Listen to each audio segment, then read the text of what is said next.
மிக எங்களில் ஒருவராக அவர் முதல்வரான உடனேயே நான் உங்களில் ஒருவர் என்று சொல்லி இந்த வாழ்வாதார மாநாட்டிற்கு ஜாக்டோஜி வாழ்வாதார மாநாட்டுக்கு வந்து மேடையிலே சொன்னவர்.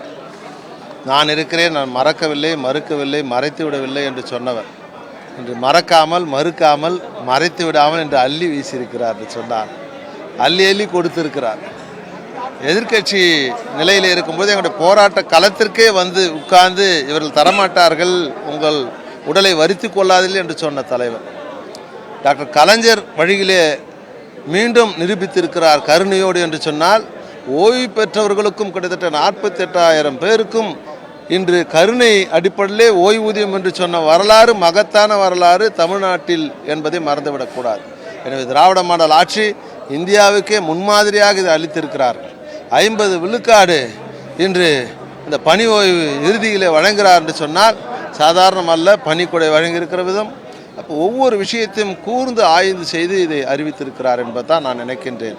கிட்டத்தட்ட இதை பண செலவாக பார்க்காமல் இது ஒரு முதலீடாக ஆசிரியர், அரசு பணியாளர்கள் என்பவர்கள் இந்த தமிழ்நாட்டை இயக்கிற, அரசை இயக்கிற மிகப்பெரிய சக்கரம் என்பதை அவர்களுக்கு நாம் பாதுகாப்பாக இருக்க வேண்டும் என்று மீண்டும் இதயத்தில் வைத்திருக்கிறார்.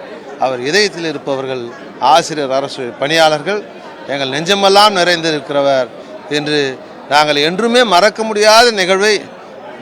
அரசு வேலை என்று சொன்னால் அது பென்ஷன், அரசு வேலைக்கு போகிறோம் என்று சொன்னால் அது பென்ஷன் என்கின்ற நிலையிலே இன்று பல பேர் பென்ஷன் இல்லை, எனவே அரசு வேலையை தவிர்த்திருக்கிறார்கள். இன்று மீண்டும் அரசு வேலையை விரும்பி வரக்கூடிய ஒரு நிலையிலே இந்த மக்களுக்கு சேவை செய்வேன். அரசு ஊழியர், ஆசிரியர், பணியாளர் என்பது மக்களும் நாம் வேறல்ல, முதல் தலைமுறையில் நாங்கள் வந்திருக்கிறோம் என்று சொன்னால் அந்த வாழ்வியல் உயர்த்தப்படும், அங்கே சமூகம் உயர்த்தப்படும், அவர் சார்ந்த குடும்பம் உயர்த்தப்படும். எனவே அரசு பணி என்பது சமூகத்தினுடைய உயர்வாக நான் கருதுகிறேன். எண்ணற்ற இளைஞர்களுக்கு வேலை வாய்ப்பை கேட்டிருக்கிறோம், காடி பணியிடத்தை நிரப்ப வேண்டும் என்று கேட்டிருக்கிறோம். எத்தனையும் அவர் கருத்தில் கொண்டிருக்கிறார். எங்களுடைய நிலுவை கோரிக்கையை வைத்திருக்கிறோம். அதை வருங்கால சட்டமன்ற தொடரில் அறிவிப்பார் என்று நான் நம்புகின்றேன்.